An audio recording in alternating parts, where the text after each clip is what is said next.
Okay, so we're here with 8 Presbyterian youth workers with 1-minute ideas each for what's working in youth ministry right now. And we're going to start with Tyler.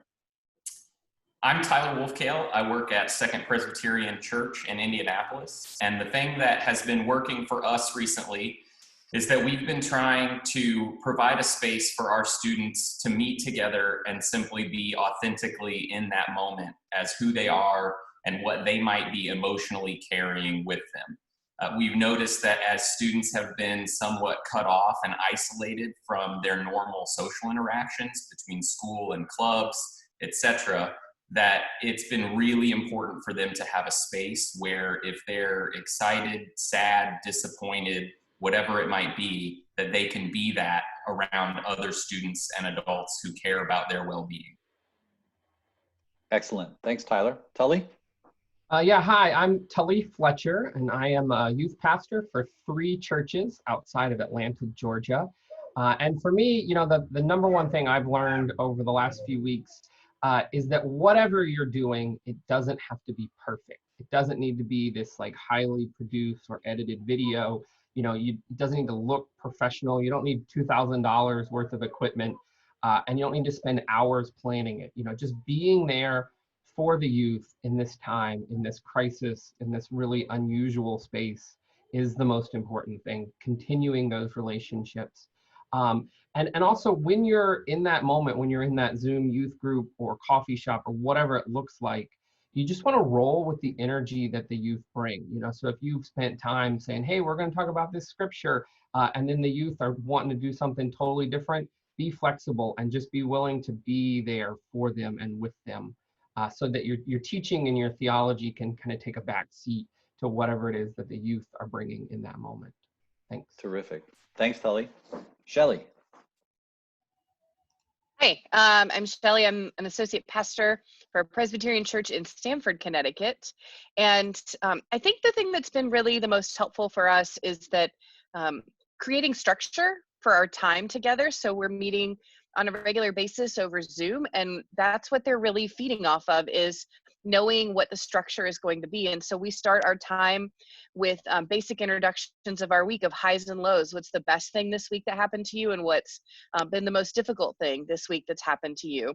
And then at the end, we also end with, what are you looking forward to this week, and what are you nervous about, or what do you think you might struggle with? And in between then, we have other things that we're regularly doing. Like Tully, we're also allowing for that movement of whatever the kids are bringing, but they still know, that there's going to be certain things that we get to talk about. There's going to be time for them to share the things they need.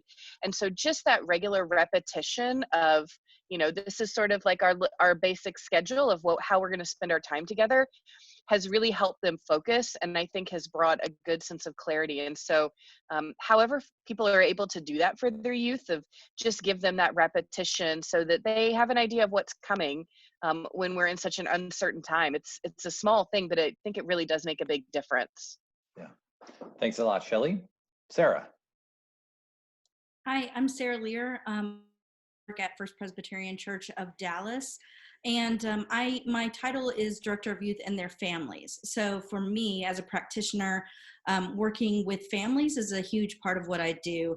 So I've been holding space for people to talk about grief. When all this started, I was reading articles, like I'm sure people were, about collective grief and trauma. So really holding that space to name it as grief, to name it as trauma, and to talk to people about the loss of this time. And like Shelley and Tully have said, to be flexible in those moments. So know when to go deeper into that and know when to let off of that. We've also had meetings twice a week. So maybe one that's more fellowship and game oriented. And then we've had deeper Bible study, which gives the youth a chance to opt in, opt out, and check in. I've also had a lot of really great discussions with families, not just about grief, but cognitive development. And for people asking me, what do I do with my teenager that's at my house all the time? And so as a practitioner, I've just been able to offer those insights and help them realize that we're all doing this together, and how to be flexible in those moments. Excellent. Thanks, Sarah. It's my turn now, and I'll share that we quickly assembled a YouTube channel for our youth ministry when we knew that we were going to be suspending worship. We didn't have one of those. And for the first several weeks, we just put up a video a week. I did it, youth leaders did it. It was a reflection on the lectionary text for the coming week, 5 to 10 minutes, and it felt useful. And then we transitioned in the last few weeks to actually having students create that content. So giving a curriculum to a high school or a junior high student and saying, make a 5 to 10 minute video that is your own personal connection to this biblical story. You can use the curriculum ideas if you want, but you don't have to. In fact, the student who did it last year, last week, the curriculum suggested showing a movie clip, and he went and got it and edited it into his video, which is not something I would have ever done, but it was really great. And it's felt like a useful way to give students some meaningful agency during this weird time, and I'm really glad that we're doing it. So that's my idea, and now we'll go to Matt. Great. My name is Matt Llewellyn-Naughton, and I'm the Director of Youth Ministries at Westminster Presbyterian Church in Minneapolis, Minnesota. And we hold regular coffee shops, so our youth are invited to get their coffee, their tea, their bubbly water, or whatever, and gather around their computer together, and we treat it like it's a normal coffee shop. We're there catching up on our lives, we're there laughing together, we're sharing our struggles, and also we're just having fun too. We're going with the flow each week, and also we're giving them some autonomy as well, allowing them to be leaders in a virtual day camp that we're switching to. And also our confirmation journey continues with our mentors joining us for the week, and allowing that connection to grow, for that spirituality to continue in their lives and to help guide them through what could be a difficult time. Thanks, Matt. I realized I didn't introduce myself. I'm Rocky Suppinger, the Associate Pastor for Youth Ministry at 4th Presbyterian Church in Chicago. Okay, Jimmy. Everybody, I'm Jimmy Steele. I am the Youth Ministry Coordinator at Palms Presbyterian Church in Jacksonville Beach, Florida. For me, a big piece of this time has been collaboration. So thank you to all of you out there. Sharing is a big part of what we do. And for me personally, I had lots of great ideas that I thought would be great. And like many, we're experiencing Zoom fatigue. So we've had up and down results of things that I'd like to do. I have a wife that's pregnant at home. We have a almost 4-year-old. So juggling and balancing all that has been a challenge, fun at the same time. But so for me, what's worked has been using the Big Ideas website and other ideas that people have thrown out through different organizations, and then adapting those and making them my own, what would work for me. So one of the things that has worked for us has been the trivia night, which a lot of people are doing. We love fun competition, and so getting that chance for families to be together, that's been the big piece of it. On Friday night at 7 o'clock, we've gathered around not just the youth, but youth and their parents and their little brothers and sisters, anybody that wants to do it, as well as older members of the congregation. So the questions that I've used have been on all different levels, and it's become something that everyone's looking forward to, and that will hopefully continue even after this is all said and done. So making it your own and being consistent and offering stuff that's fun and works for you. So Jimmy, you're designing the trivia? Yes and no. I've taken some things that others have done, but I'm using the good old internet and finding what I can take. And some questions are easy. Some questions I would have no idea. So not really, but yes. All right. Thanks, Jimmy. And finally, Chip. Yes, I'm Chip Pope. I'm the Associate Pastor for Youth and Their Families at White Memorial Presbyterian Church in Raleigh, North Carolina.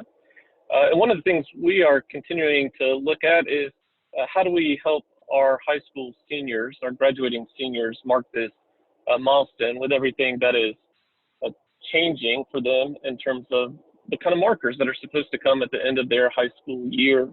And so one of the things we're trying to do is to keep with our rituals as best we can while we are remaining at a physical distance from one another. And so we're going to deliver a bag to each of our high school seniors that has a blanket in it, which is a wonderful gift idea that we have borrowed from other churches and presenting to seniors, as well as a actual stone, a milestone that we give our high school graduates each year, and an invitation that encourages them to be a part of the worship service, to view it from home, as well as be a part of a Zoom call, which will be in the time frame that usually we'll have a breakfast for them at church. And so on our graduation Sunday, which had already been marked, we will have a Zoom call in the morning before worship, which will allow the opportunity for the milestones to be given from the parents to the graduates, as well as a time for the graduates to connect with one another.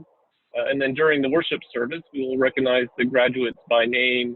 We'll have one or two of the graduates and their families on the worship taping with us, who will kind of carry out and model the ritual of wrapping their graduate in a blanket on behalf of the church, and the graduates at home will be invited to do that as well at the same time. Sounds really great. Thanks, Chip. Well, thanks to all of you for everything that you're trying and for sharing it so openly with everybody. I just would have us end with a word of encouragement to keep trying new things, keep the faith, and keep sharing what we're doing and supporting each other and the whole community of youth ministry that way. Thank you, guys.